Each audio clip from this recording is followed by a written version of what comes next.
You better stick around. I don't like cowards. You probably think you're something, but you are just another kill.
Welcome to another V Rising build video.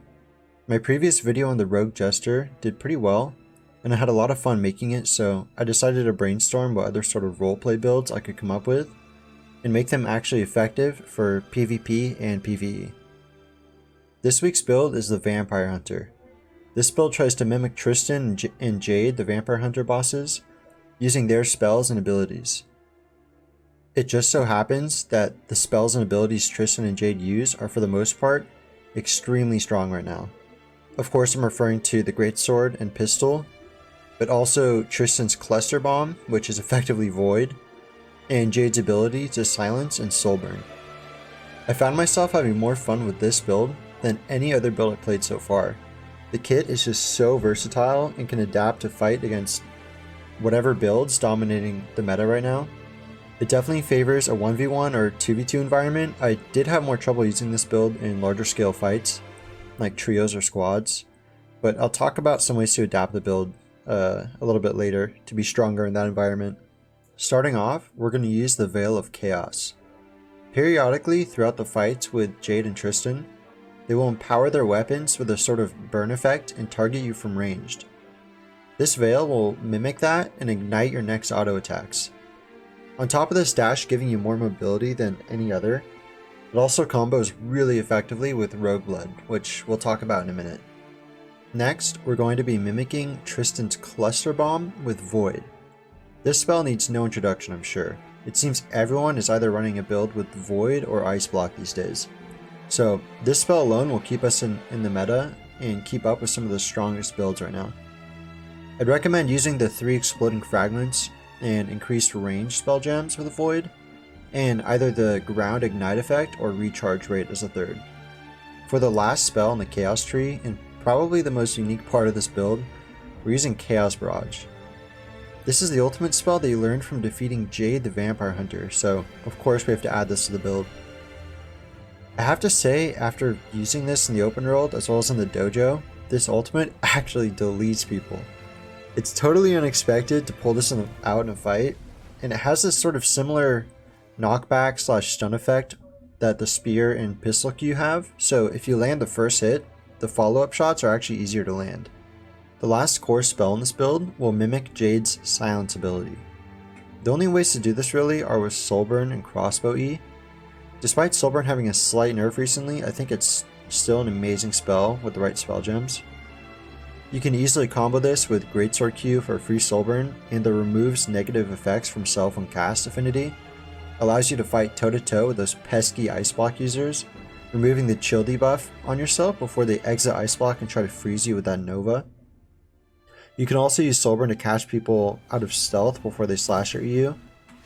You can take this build a couple different directions, either focusing on ranged magic damage or physical damage. You can focus on melee physical burst damage and do a sort of guerrilla warfare approach. But Soulburn will always have a place in this build because you can use it offensively or defensively, and it's also a pretty good setup for other spells you're using. Moving into stats and gear setup, there are 3 different ways you can take this build.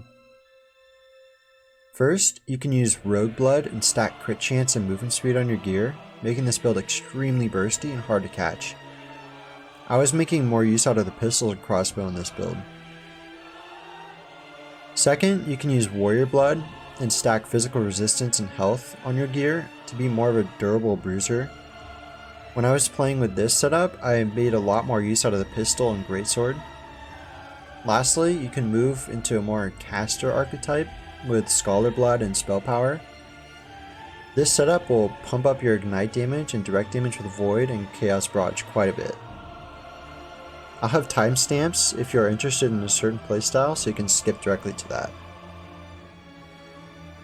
Starting with the Rogue Blood variation, you'll want to find a pistol and greatsword with 12% physical crit chance and some other move speed on it.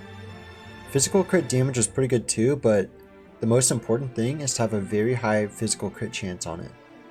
Stack this with the Amulet of the Blade Master and obviously Rogue Blood, and you'll be moving extremely fast and almost all of your attacks will crit.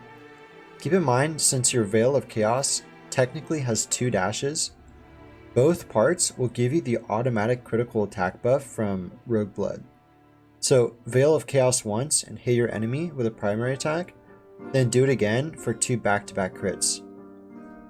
Also, one little tip, your pistol E also counts as a dash effect, so the first part of the E attack will crit as well. The basic combo here is Greatsword Q into Soulburn into some primary attacks of either the Greatsword or pistol, and then pistol E to disengage and squeeze out some more damage. Then play a range with your pistol or crossbow until your cooldowns come back up. Best of 5 if you Alright, ready? ready. With the Warrior Blood variation, I run max health and physical damage reduction on my weapons, as well as Amulet of the Master Spellweaver for ability cooldown and more physical resistance. You can really be up in the face of your enemy with this build a lot easier. With the Greatsword and win trades, you'll be able to tank a lot of damage from the classic Slasher E and Spear Q combo that a lot of people do. A lot of people are using Greatsword Q to set up their combos, so you'll eat a lot of damage from those attacks. I'd look for a Greatsword with Frost infused for this build to keep your enemies slowed, so you can auto attack them 1 or 2 more times while they're trying to run away after your Greatsword and Q combo.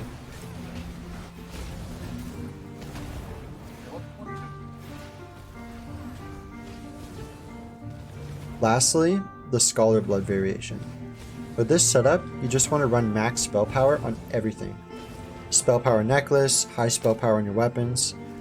With this variation, you might want to swap out Soulburn for Chaos Volley and get the knockback spell gem and just play your range. Your ignite will just melt enemies, they'll do so much damage.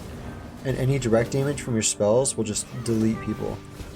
This setup is more effective for I'd say squad content or trios. The more people you have, the better this is.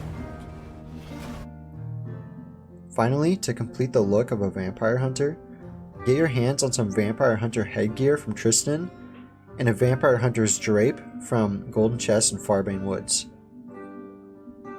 That about wraps up the build video. If you're still watching, thank you for sticking around, and I'll see you in the next video, the Oathbreaker Paladin.